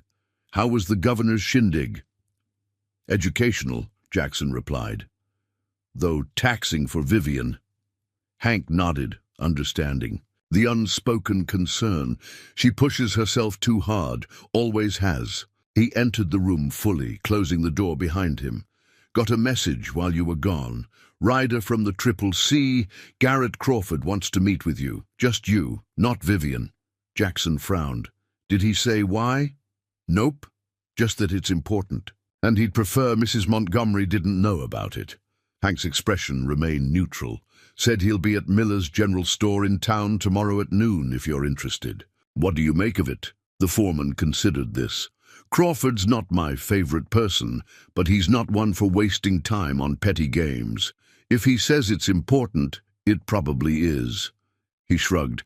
"Course, important to the Triple C might not align with Silvercrest's interests." Jackson weighed the invitation against his growing loyalty to Vivian. "I should probably decline." Whatever Crawford has to say, Vivian should hear it too. "Your choice," Hank said. "Though sometimes information is valuable regardless of its source." He moved toward the door, then paused. "Vivian's planning to show you the investment ledgers tomorrow, isn't she?" Surprised, Jackson nodded. "How did you know?" "It's the natural next step. She's been working up to it." Hank's weathered face betrayed nothing of his thoughts. "Pay close attention to the entries from about 6 years back, when Triple C started having financial troubles. Might give you some context for whatever Crawford wants to discuss." With that cryptic suggestion, the foreman bid him good night, leaving Jackson with even more questions than before. Morning brought clear skies and a cool breeze that hinted at the approaching autumn. Jackson rose early, completed his usual ride around the near pastures with Hank, then returned to find Mrs. Perkins waiting for him on the porch. "Mrs. Montgomery sends her regrets," the housekeeper informed him. "She's unwell this morning and will remain in her room. She asks that you review these in her absence." She handed him a small brass key. "For the cabinet in her private study. The ledgers are inside." Concern for Vivian warred with curiosity about the financial records she had promised to share. "Is she in need of the doctor?" "I've already sent for him," Mrs. Perkins replied. "It's nothing unusual, just one of her difficult days. She'd prefer to rest without disturbance." Recognizing the gentle dismissal, Jackson accepted the key. "Please, let her know I'm available if she needs anything." Vivian's private study was located in a quiet corner of the main house, its windows overlooking the western pastures where Silvercrest's prized breeding stock grazed. Unlike the more formal spaces where she conducted ranch business, this room reflected personal touches. A finely woven Native American blanket draped over a reading chair, shelves lined with books that showed the wear of frequent handling, and a small collection of polished stones arranged on the windowsill. The cabinet, Mrs. Perkins had indicated, stood against the far wall, a handsome piece of walnut with intricate carvings. The brass key turned smoothly in the lock, revealing rows of leather-bound ledgers, each labeled with a year and quarter. For the next 2 hours, Jackson immersed himself in the financial history of Silvercrest Ranch.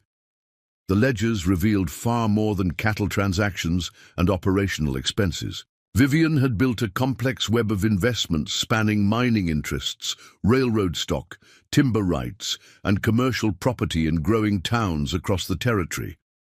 Most fascinating were the entries from 6 years earlier, as Hank had suggested. Among the regular transactions appeared a series of substantial loans made to Triple C Ranch, secured against Crawford water rights and a parcel of prime grazing land that now formed part of Silvercrest's northern boundary. The terms were fair but firm. Annual interest at 6%, with provisions for Silvercrest to assume ownership of the collateral properties if payments lapsed for more than 6 months. Tucked between the ledger pages covering this period, Jackson discovered a folded letter on Triple C letterhead. The handwriting was angry, the pen having nearly torn through the paper in places. "Mrs. Montgomery, your generous offer is nothing but opportunistic vulturism. My father built Triple C from nothing, just as Howard built Silvercrest. The current financial straits are temporary, and your attempt to exploit them is transparent. Whatever personal grudges existed between our families should not dictate business decisions. Your husband may have respected my father as a worthy opponent, but you seem intent on destruction rather than competition. Be assured that Crawford land will remain Crawford land, regardless of whatever financial maneuvers you attempt. Garrett Crawford." The letter provided a stark contrast to the cordial, if cool, interaction Jackson had witnessed between Vivian and Crawford at the governor's dinner. Whatever conflict had existed between them appeared to have reached some resolution, though Crawford's invitation to meet secretly suggested lingering undercurrents. As Jackson replaced the ledgers and locked the cabinet, the grandfather clock in the hallway struck 11. He had just enough time to ride into town for Crawford's mysterious meeting if he decided to go.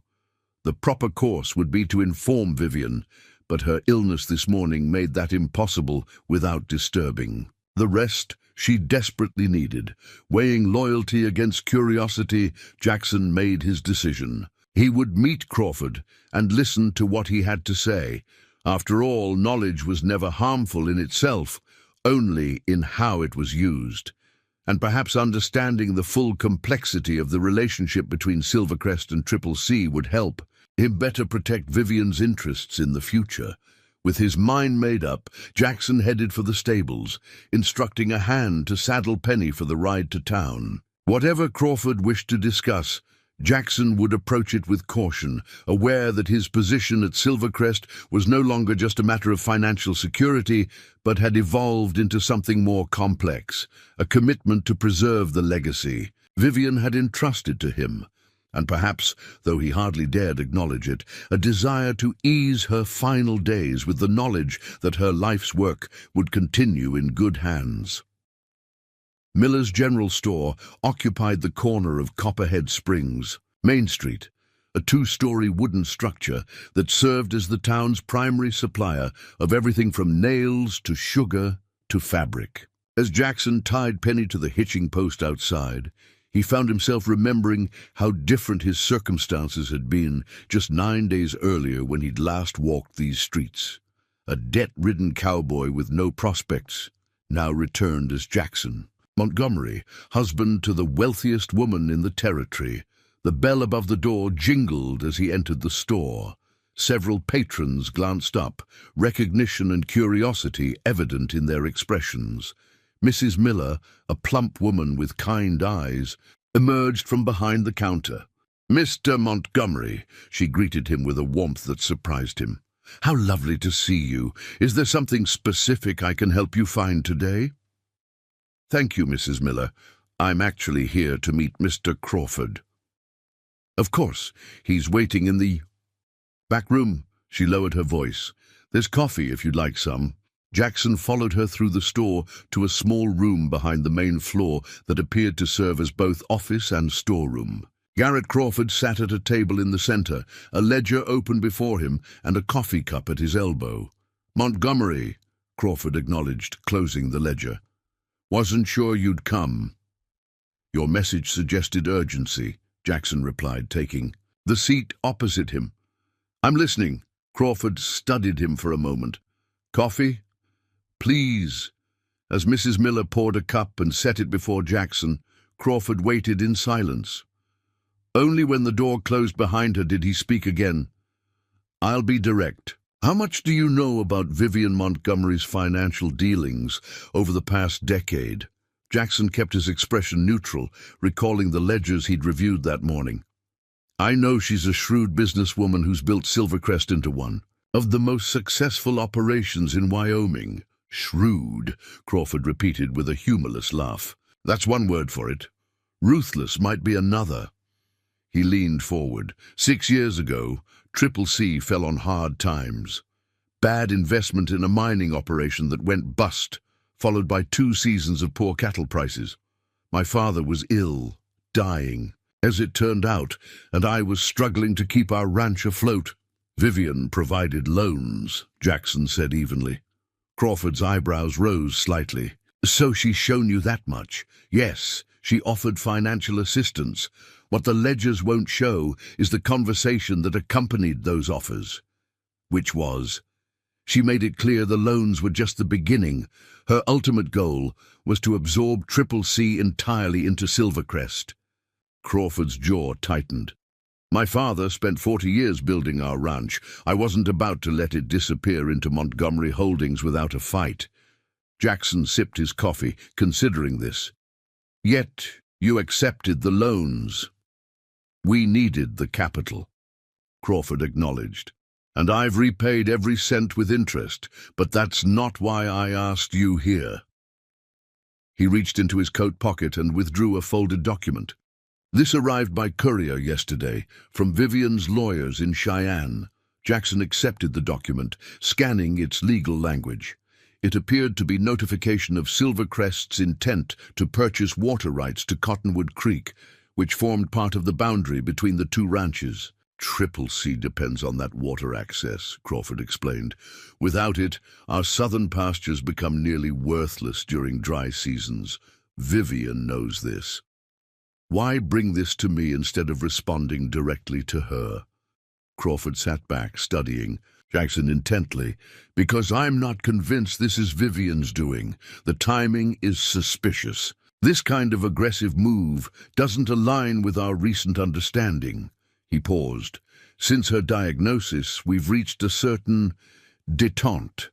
She even advised me on refinancing options that saved Triple C considerable expense. The mention of Vivian's illness in such frank terms momentarily caught Jackson off guard. You know about her condition? Everyone with connections in Cheyenne knows, Crawford replied, though it's not discussed openly out of respect. His expression softened marginally. Whatever differences exist between our families, I wouldn't wish such an end on anyone. Jackson considered the document again. If Vivian didn't initiate this, who did? That's what I'm trying to determine, Crawford leaned forward. There are others who stand to benefit from conflict between our ranches, bankers, lawyers, competitors for government contracts.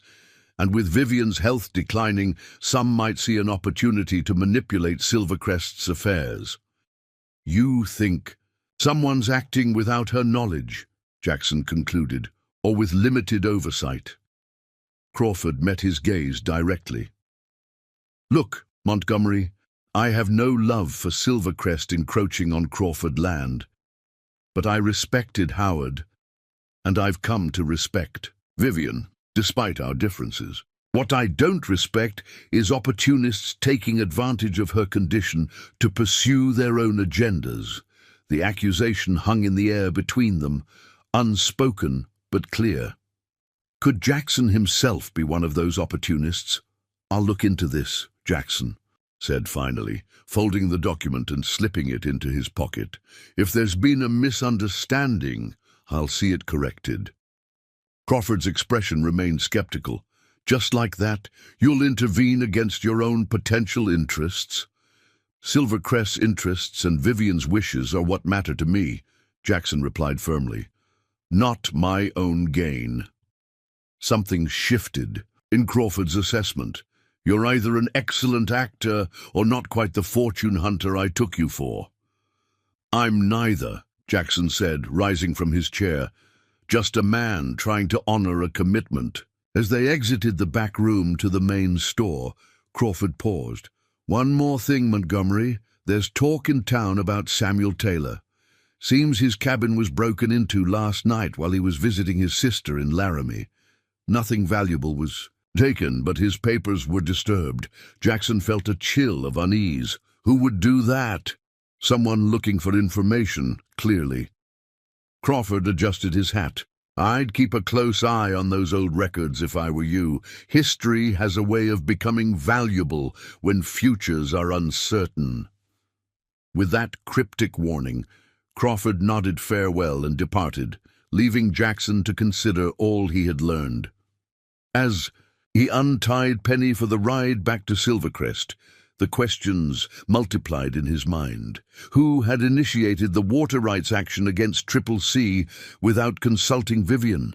Who had searched Samuel's cabin, and what were they looking for? And how did these events connect to his own unusual marriage? The ride back to Silvercrest gave Jackson time to organize his thoughts. By the time the ranch's gates came into view, he had decided on a direct approach. He would show Vivian the water rights document and gauge her reaction. If she had authorized it, he would understand her reasoning. If not, they had a more serious problem of someone acting in her name without proper authority. Upon his return, he was met by Mrs. Perkins, who informed him that Vivian was still resting and Dr. Stevens had visited, prescribing stronger medication for her pain. She asked for you, though, the housekeeper added. Said you should join her for tea in her sitting room at 4 o'clock if you're available. "Of course," Jackson replied. "Has Hank returned from the north pasture?" "Not yet. He sent word they're having trouble with that new irrigation pump. Likely won't be back till sundown." Jackson nodded, thanking her before retiring to his quarters to freshen up. The invitation to Vivian's private sitting room, a space he had yet to enter, suggested she was feeling somewhat improved and perhaps ready for the conversation he needed to have with her. At precisely 4 o'clock, Jackson knocked at the door. To Vivian's suite in the East Wing.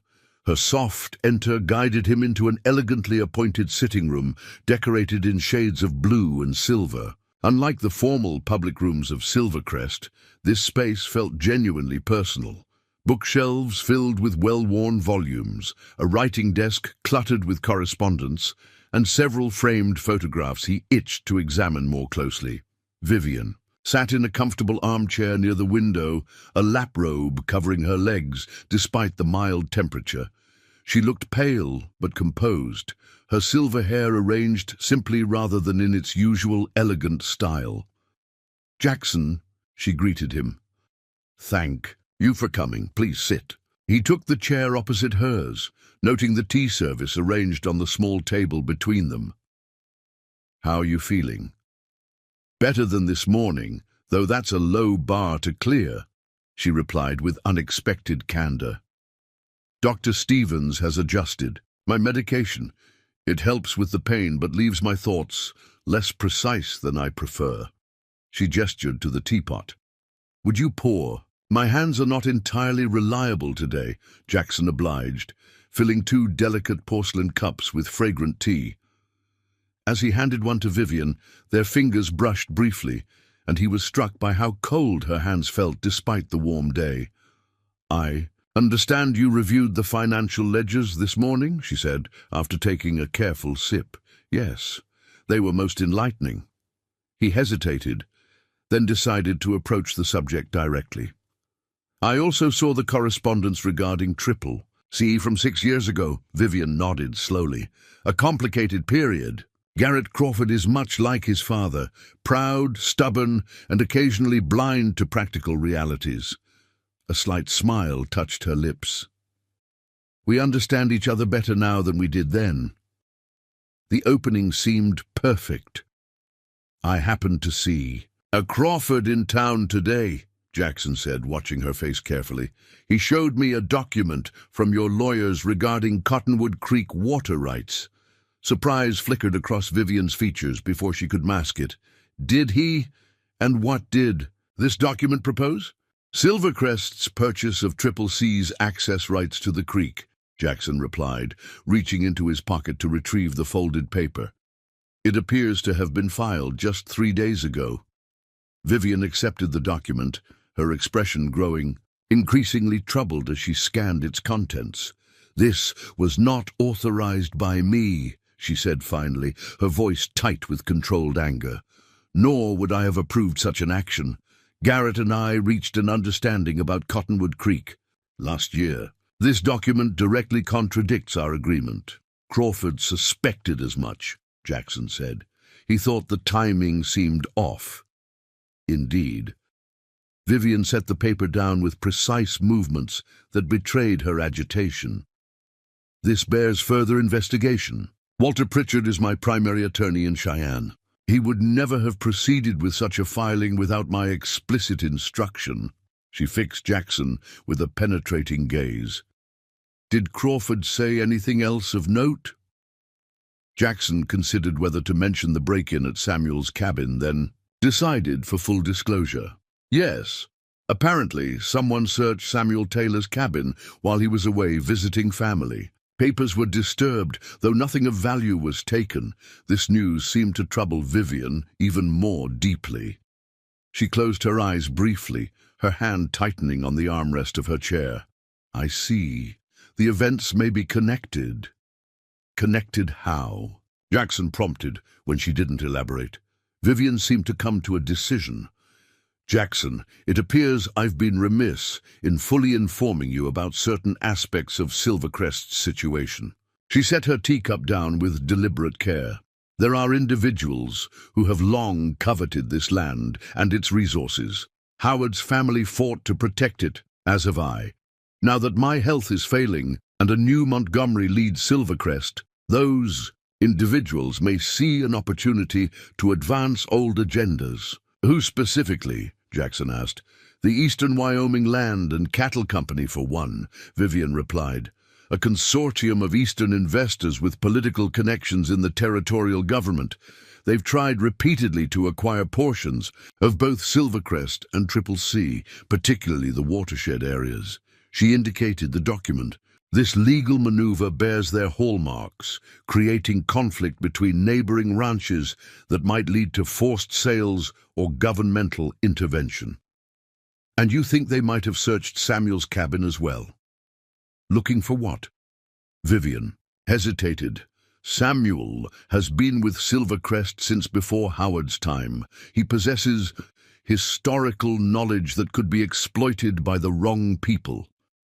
She met Jackson's gaze directly. There are aspects of Silvercrest's early land acquisitions that, viewed through modern legal standards, might provide leverage for challenges to our titles. The careful phrasing suggested complexities beyond what Vivian was willing to share. Even now, Jackson recalled Samuel's cryptic letter to Howard that he'd discovered in the East Wing study, the mysterious arrangement and reference to truths Vivian never knew. I should speak with Samuel when he returns, Jackson suggested. If someone is targeting him to get to Silvercrest, he should be warned. Yes, though I'd prefer to handle that conversation myself. Samuel and I have a complicated history. Vivian shifted slightly, wincing at the movement. More immediately, I need to contact Pritchard and determine who authorized this filing against Triple C. It may require a trip to Cheyenne. You're in no condition to travel, Jackson objected. Perhaps not, which means you must go in my stead. She studied him thoughtfully. Would you be comfortable representing Silvercrest's interests in this matter? It would involve meetings with Pritchard and possibly confronting whoever is behind this unauthorized action.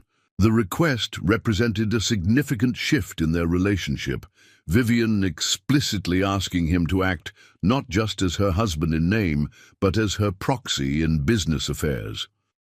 Of course, he replied without hesitation. I'll leave first thing. Tomorrow, if you'd like? Yes, that would be best. Relief softened her features. Hank will accompany you. He knows the key players in Cheyenne and can advise on who can be trusted. She leaned back in her chair, fatigue evident in the slump of her shoulders. This is not how I envisioned spending our 9th day of marriage, sending you to untangle conspiracies. The reference to 9 days struck Jackson suddenly. According to the story that had spread through Teardrop Valley, he had married a wealthy old woman for her money, only to discover shocking truths afterward.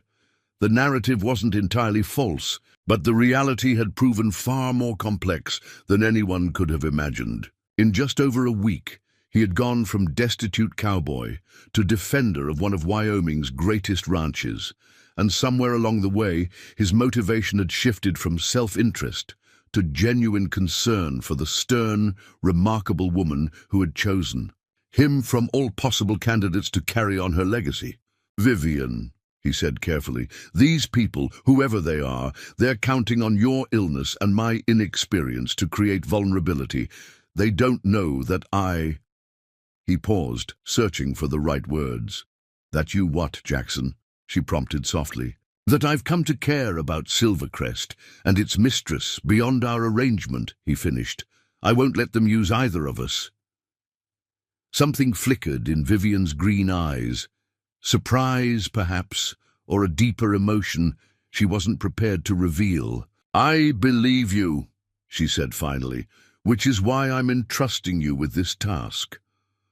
As the afternoon light began to fade, casting long shadows across the sitting room, Jackson found himself reluctant to leave Vivian's company.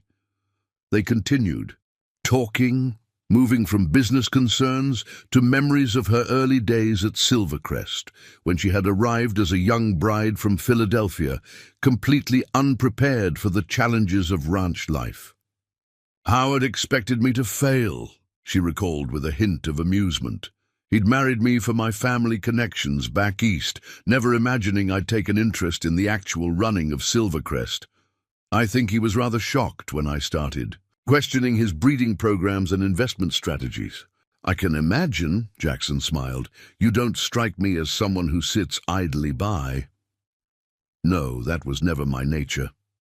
Her gaze drifted to one of the photographs on a nearby table, a younger Vivian on horseback beside a tall, stern-faced man Jackson assumed was Howard Montgomery.